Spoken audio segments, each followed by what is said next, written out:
Hello, my name is Tracy Stelanoshkovich-Davidovitsky and welcome to News of the Wild. Today we look at the dangerous creature known throughout Australia as the Dropbear. The Dropbear is a creature which has moved from myth to legend to fable and has finally been revealed by the Australian government as a very real and imminent threat to Australian citizens and tourists alike. Today we'll be hearing just some of the stories of Australian citizens who have encountered these wild beasts.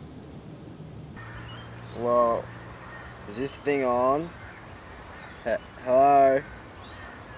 Lady, I don't think it's on. It's on, trust me. Just answer the questions and look at the camera. Okay. So girls, what? First of all, we aren't girls. Yeah, we're bushwomen. Like, who do you think we are, lady? Okay. Ladies, what are drop bears? Well, Miss Stelanoshkovich-Davidovitsky, that is a great question. Thank you for asking it. Drop bears are a close cousin to the koala bear. They're known as Phylarchus plummeters. They can reach a height of 2 meters, but usually average a height of 1 meter. They're tall enough to take out large prey such as humans, but small enough to climb trees. I see. So where exactly are these creatures found? Drop bears, well, they're usually found along the southeast coast of Australia, but due to urbanisation of their natural habitats, they've taken a living on 2-3 story buildings, like that one. They've nicknamed him the Pouncer. He's attacked 3 people in the last 2 weeks. He even put one in the ICU. He had lacerations to his face, his neck, his arm, his legs, his whole chest area, even his tongue. Can I have a second, please? This is the park where it happened, Wait, what happened, Annabelle? where this happened. Where it attacked me, the drop bear. It just came out of nowhere.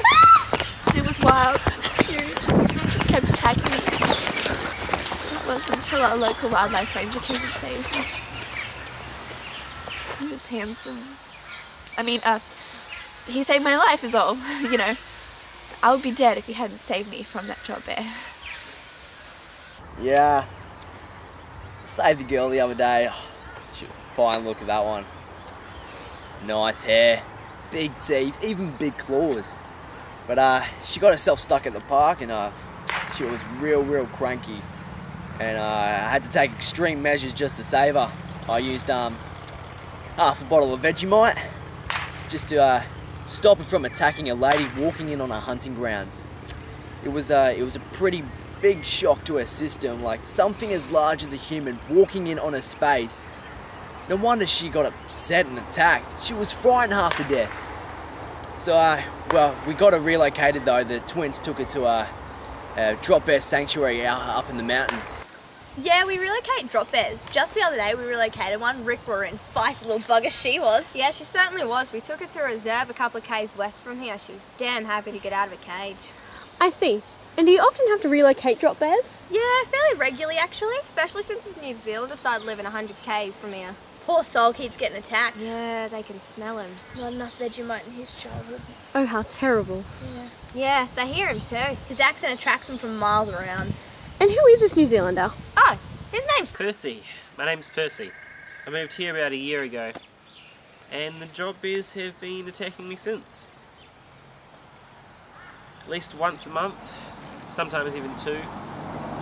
Everybody keeps telling me to eat more Vegemite, and that I should smear some behind my ears to keep me safe. It's not true, right? It's just a myth.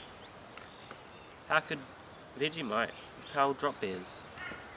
I mean, most of the people get attacked in middle age. Kids and teenagers rarely get attacked because they eat so much Vegemite in their daily lives. And Vegemite is instant drop bear repellent. Everyone knows that. Everyone knows that. I've been attacked 14 times since I moved here. And 8 of them were serious. The others were too slow. Cardio, you know. 3 of them were quite serious, and I've been in the ICU. That was just after I moved here. I didn't think they were real. Sometimes I wish they weren't real. Drop bears, that is. I mean, we have enough deadly animals as it is. Why add another to the mix? But, you know, when you grow up with them, you gotta get used to it.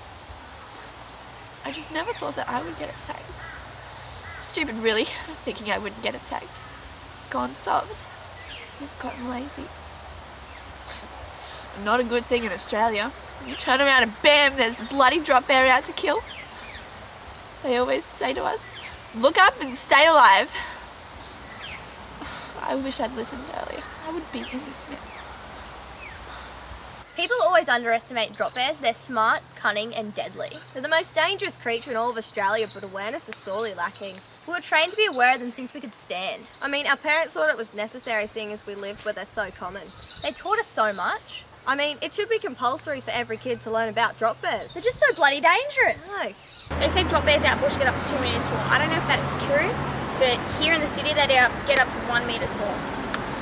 If they chase you on foot, they're not that fast, but if they get you from above, you're done for. Their claws are up to 5 centimeters long.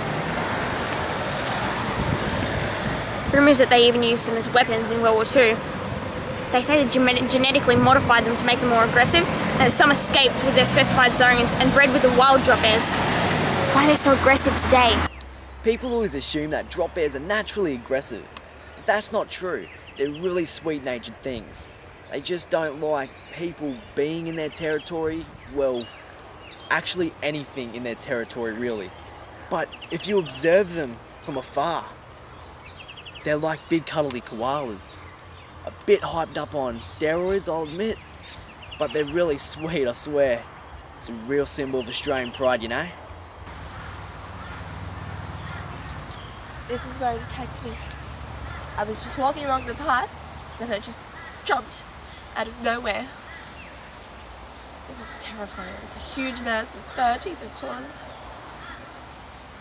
When it attacked, it missed its mark and it landed on my back instead of my head. I was lucky because it meant that I could protect my face and my neck with my arms. That left my chest exposed, as you can see. When it attacked, it just attacked everything that was exposed. I'm gonna be disfigured forever. The scars it left are massive. I'll never forget. I guess what I'm trying to say, people, is to never forget that they're out there. To look up and stay alive. I'm lucky in a way, I guess. I was brought up in Australia, so I understand how the animals work, you know. It's something we're taught from a young age, but the most important thing we're taught is to look up and stay alive. And I think everyone should be taught that the first time they come to Australia. It's basic instinct now, looking up at balconies and door frames.